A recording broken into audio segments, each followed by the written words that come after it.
Hello दोस्तों, मैं हूं चिराग। आप सबका स्वागत है आपके अपने यूट्यूब चैनल में जिसका नाम है चिराग सैज। गाइस, अगर आप मुझसे बात करना चाहते हैं पेड कॉल पे, तो स्क्रीन पे जो आपको जो मेरे इंस्टाग्राम और टेलीग्राम हैंडल्स दिख रहे हैं, आप उस पे मुझे मैसेज कर सकते हैं, अपनी प्रॉब्लम्स बता सकते हैं। और सॉल्यूशन के लिए अगर ज़्यादा मतलब अगर ज़्यादा नीड होगी कॉल की, तो उसके लिए आप बुक भी कर सकते हैं। वहाँ पे इन्फॉर्मेशन आपको वहाँ पे दे दी जाएगी। सो वीडियो शुरू करते हैं। वीडियो का टॉपिक आज का यही है कि आप मूव ऑन क्यों नहीं कर पा रहे हो। अगर आपने सोच लिया है कि भाई आपको पता है कि रिलेशनशिप टूट चुका है, सामने वाला इंसान अब वापस नहीं आएगा, और आपको पता है कि आप चाहते भी हो कि यार अब मूव ऑन करना है, लेकिन आप कर नहीं पा रहे हो। आज भी आपको उसकी याद आती है, बहुत ज़्यादा याद आती है और तड़पते हो। तो क्या करना चाहिए? कैसे मूव ऑन हो पाएगा? कैसे आप भुला पाओगे उन चीज़ों को? कैसे उन यादों को भुला पाओगे और कैसे उन चीज़ों से बाहर आ पाओगे? तो दोस्तों, मैं आपको एक चीज़ बताना चाहूँगा कि कितना भी आप कर लो, आप कभी नहीं भुला पाओगे। जी हाँ, ये चीज़ सुनने में बड़ी ऑकवर्ड लगी कि भाई साहब ये क्या बोल दिया आपने, लेकिन ये सच है। ज़िंदगी के आखिरी दिन तक आप नहीं भुला पाओगे। जितने साल जियोगे, जब तक जियोगे, आखिरी दिन तक आप कभी नहीं भुला पाओगे। ना आप भुला पाओगे, ना सामने वाला भुला पाएगा। आप कहोगे सामने वाले ने तो भुला दिया, सामने वाला तो ऑलरेडी भूल चुका है मुझे, उसने तो ऑलरेडी भुला ही दिया, तभी तो उसको कोई याद नहीं आती, उसको कुछ नहीं। ऐसा कुछ नहीं दोस्त, उसको याद आती है, उसको भी याद आती है और उसको याद आएगी, ज़िंदगी भर आएगी, उसको भी चीज़ें याद आएंगी। बस ये है कि उसे वो चीज़ इतनी इतनी रोमांटिक या इतनी फैंटेसाइज़ नहीं है उसके दिमाग में। उसके लिए एक बहुत नॉर्मल चीज़ है, छोटी चीज़ है, और उसको ये लग रहा है कि ये चीज़ जो भी था, जो भी एक्सपीरियंस है, वो एक्सपीरियंस उसे कहीं से भी मिल जाएगा दोबारा, और अब वो उसके लिए बड़ी चीज़ नहीं रही। जैसे कि अभी आपके साथ ताज़ा-ताज़ा ये हुआ है, तो जैसे अगर आपको एक घाव लगा है, ठीक है, आपके वो फ्रैक्चर हुआ होता है, तो उस समय ताज़ा-ताज़ा फ्रैक्चर हुआ होता है, तो आपको बहुत दर्द लगता होता है उस हड्डी में, उस चीज़ में। जैसे-जैसे दिन बीतते जाते हैं, दर्द कम होता जाता है, और दर्द जैसे-जैसे कम होता जाता है, ऐसा नहीं कि आप भूलोगे कभी। ज़िंदगी में आप जब तक मरोगे तब तक, आखिरी दिन तक आपको पता होता है कि मेरे को इस हाथ में फ्रैक्चर हुआ था, ठीक है, और उसका दर्द क्या हुआ था वो सब याद रहेगा आपको, लेकिन वो इंटेंसिटी नहीं होती। उसके बाद आप ज़िंदगी में जब भी उस बारे में सोचोगे, तो आपको वो दर्द तो फ़ील नहीं हुआ ना। तो वही चीज़ है कि ये जो मेमोरीज़ आपको अभी पेन दे रही हैं, दिक्कत दे रही है, ये समय के साथ धीरे-धीरे ये पेन फेड हो जाएगा। मेमोरीज़ हमेशा रहेंगी, लेकिन अभी आपको ये मेमोरीज़ इतनी ज़्यादा पेन क्यों दे रही हैं, और ये कब फेड होना स्टार्ट होंगी और कब कम करेगा दर्द?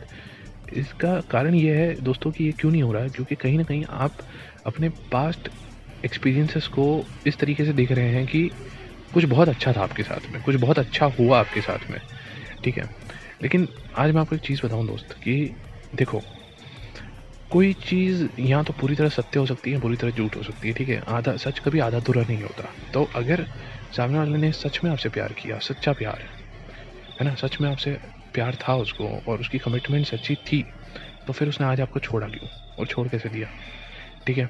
अब आप 500 रीज़न्स बता दो कि ये रीज़न हो गया, वो रीज़न हो गया, ऐसा हो गया, वैसा हो गया, आप कितनी वकालत कर लो, सच यही है कि अगर प्यार होता, तो आज जिस कंडीशन में आप हो, आप उस कंडीशन में नहीं होते। तो प्यार नहीं था। आपको लगता था कि था, लेकिन था नहीं।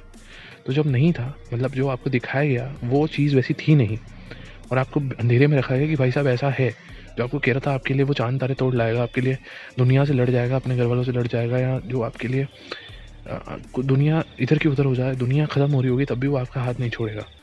वो इंसान आपको ऐसे छोड़ के चला गया, तो कहीं न कहीं उसने आपको धोखा दिया। कहीं न कहीं इसको ही चीट करना बोलते हैं। ज़रूरी नहीं कि उसका रिलेशनशिप किसी और के साथ बन गया, इसका मतलब ही धोखा होता है। ये भी एक धोखा ही है ना, कि भाई आपको बताया कुछ और गया और आपको दिया कुछ और गया। अगर मैं आपको एक पैकेट दिखाऊँ कि भाई साहब ये एक पैकेट, इस पैकेट के अंदर सोने की चेन है और आप इसको लेके जाइए, खरीद के जाइए 1 लाख रुपए में, और आप लेके गए और घर जाने के बाद आपने उसको खोल के देखा, तो उसमें आपको पता चला कि भाई वैसा है ही नहीं, वो तो आर्टिफिशियल ज्वेलरी है, 100 रुपए की भी नहीं है।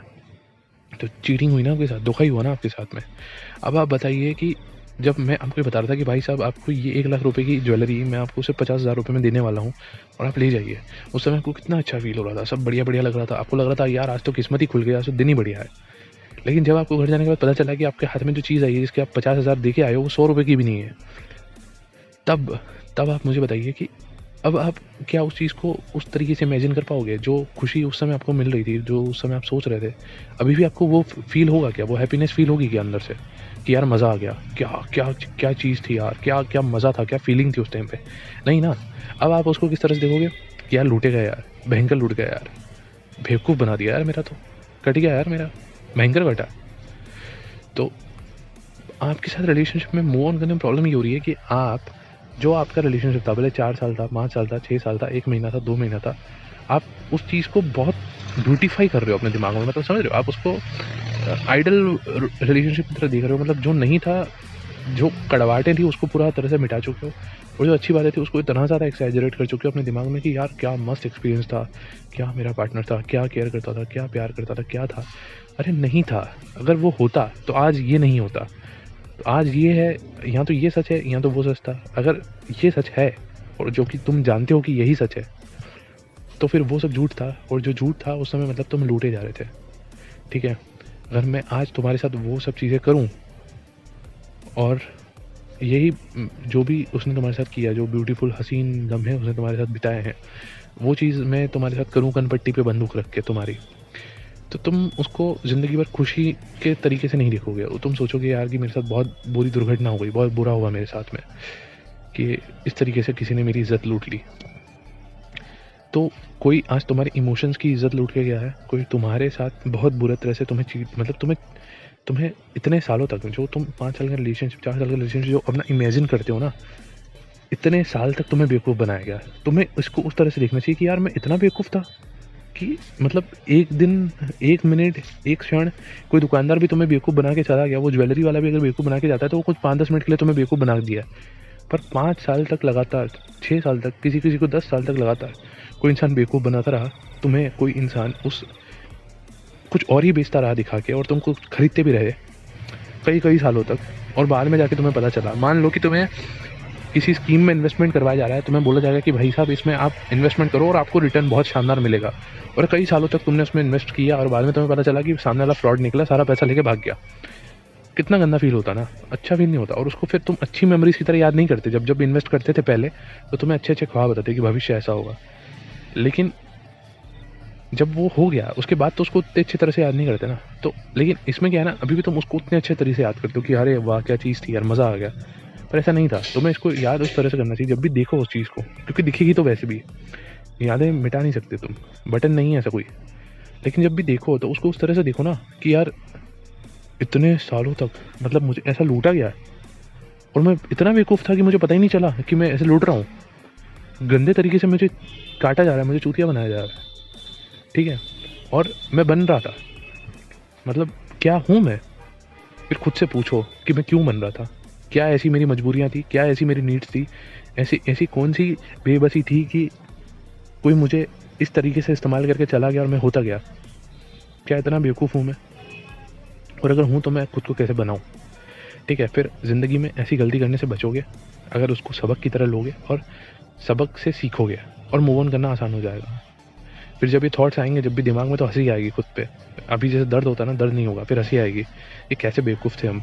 आज अपने बचपन की गलतियाँ याद करते तो हंसते हो ना कि कैसे स्टूपिड होते थे ना हम भी छोटे थे। तो ये गलतियाँ याद करके भी हंसी आएगी, कैसे बेवकूफ़ थे हम। उसने हमें कहा कि हम ये कर लेंगे, हम मान लेते थे। उसने जैसे कहता था हम मान लेते थे, हम कितने स्टूपिड थे, और हंसोगे उस पर। ठीक है, फिर तुम्हारे ऊपर है कि हंसना इसलिए है कि भाई ये ऐसा है और उससे सबक लेना है, या इसको बस हंस के जोक ही बना देना है और फिर ऐसी हरकतें करनी है, वो तुम्हारे ऊपर है। लेकिन यहाँ से निकलने का एक ही रास्ता है कि चीज़ों को इस तरह से देखना पड़ेगा दोस्त। ठीक है, आई होप समझ में आई होंगी बातें। वीडियो पसंद आई तो लाइक कर दो, शेयर कर दो। ठीक है, और चैनल पर नए हो चैनल को सब्सक्राइब करके बेल आइकन दबा दो। नेक्स्ट वीडियो में मिलते हैं गाइस, बाय।